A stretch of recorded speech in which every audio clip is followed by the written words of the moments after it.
ఈ రేడ్ జరిగింది అని చెప్పి తెలిసిన వెంటనే క్షణాల్లోనే ఎల్లో బ్రదర్స్ అందరూ కూడా ఉలిక్కిపడ్డారు.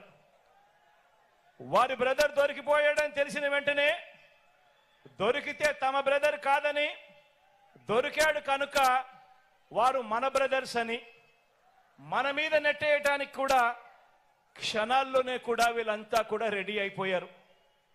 తీరా చూస్తే వారు ఎవరయ్యానంటే సాక్షాత్తు మన రాష్ట్ర బీజేపీ అధ్యక్షురాలు చంద్రబాబు నాయుడు గారి వదినమ్మ గారి కొడుకు వియంకుడు, ఆ కంపెనీలోనే గతంలో డైరెక్టర్లు భాగస్వాములు, బాబు బంధువులు, ఆత్మ బంధువులు, బాబు నిలబెట్టిన ఎంపీ అభ్యర్థులకు మరీ దగ్గరగా వీళ్ళకందరికీ బంధుత్వాలు కూడా ఉన్నాయి. నేరమంటూ జరిగితే అది చేసింది వారు, తోసేది మన మీద. ఎక్కడన్నా జరుగు నేరం, ఎక్కడన్నా ఏదైనా జరుగు, బురద జల్లడానికి మాత్రం వెంటనే రెడీ అవుతారు. ఒక చంద్రబాబు, ఓ దత్తపుత్రుడు, వీరిద్దరికి తోడవుతారు ఓ ఈనాడు, ఓ ఆంధ్రజ్యోతి, ఓ టీవీ5. వీళ్ళంతా కూడా ఎల్లో బ్యాచ్ తయారైపోయి నేరం అంటూ జరిగితే అది చేసింది వారు, తోసేది మాత్రం మన మీద.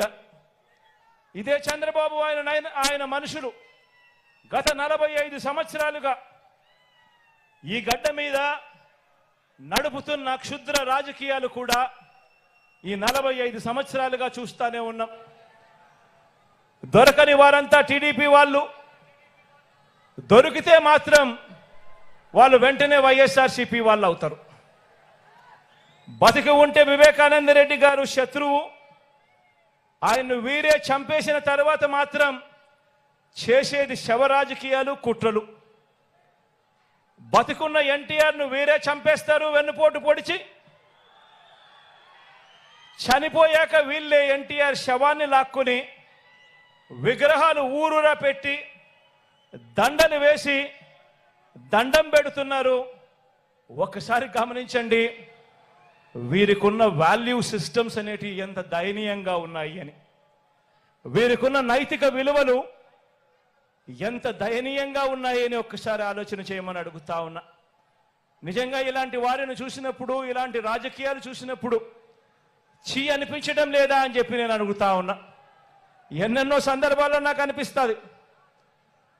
పొద్దున్నే లేచినప్పుడు ఆ ఈనాడు పేపర్లో ఏం జరుగుతూ ఉందని ఒకసారి చూస్తా.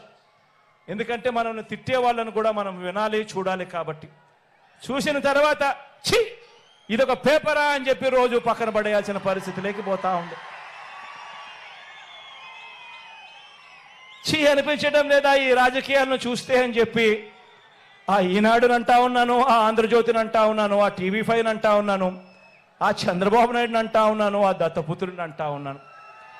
నిజంగా ఇంత దయనీయమైన రాజకీయాలు చేయడానికి మనసెలా ఒప్పుతా ఉంది అని చెప్పి. వీళ్ళందరికీ తోడు ఈ మధ్య కాలంలో కేంద్రం నుంచి ప్రత్యక్షంగాను ఒక పార్టీని తెచ్చుకున్నారు, కేంద్రం నుంచి పరోక్షంగా ఇంకొక పార్టీని కూడా తెచ్చుకున్నారు. అందరూ కలిసి ఒక్క జగన్ మీద, ఒక్క జగన్ మీద యుద్ధం. ఇంతమంది ఏకమై ఒక ఈనాడు, ఒక ఆంధ్రజ్యోతి, ఒక టీవీ5, ఒక చంద్రబాబు, ఒక దత్తపుత్రుడు, ఓ బీజేపీ, ఓ కాంగ్రెస్, వీళ్ళంతా సరిపోవడం లేదు అని చెప్పి నా చెల్లెలిద్దరిని కూడా తెచ్చుకున్నారు. నిజంగా ఇంతమంది ఏకమై యుద్ధం చేస్తా ఉన్నది కేవలం ఒకే ఒక్కడి మీద. ఈ ఒకే ఒక్కడు ఇంతమందిని ఇంతగా భయపడిచ్చాడు అని అంటే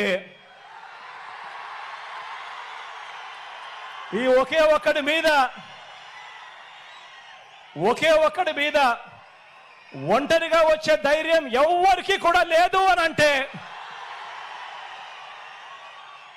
కారణం ఈ ఒకే ఒక్కడికి ఉన్నది ఆ దేవుడి దయ, ఇన్ని కోట్ల గుండెలు తోడుగా ఉన్నాయన్న ఒకే ఒక్క సత్యం.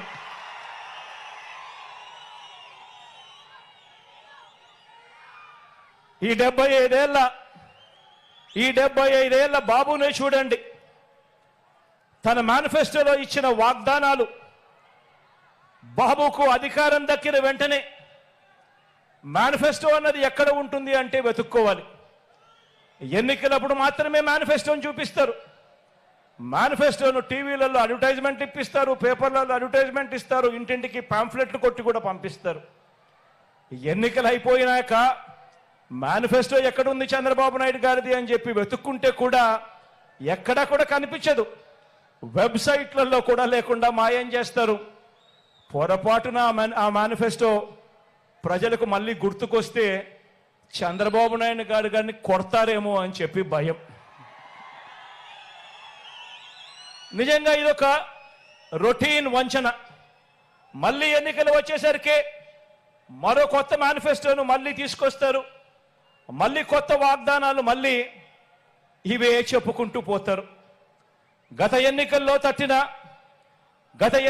తిట్టిన పార్టీలతోనే ఏమాత్రం సిగ్గు లేకుండా, గత ఎన్నికల్లో తిట్టిన పార్టీలతోనే మళ్ళీ ఏమాత్రం సిగ్గు లేకుండా, గతంలో ఉన్న ఇష్యూస్ అదే మాదిరిగా ఉన్నా కూడా మళ్ళీ వచ్చే ఎన్నికలు వచ్చేసరికి మళ్ళీ జత కడతారు.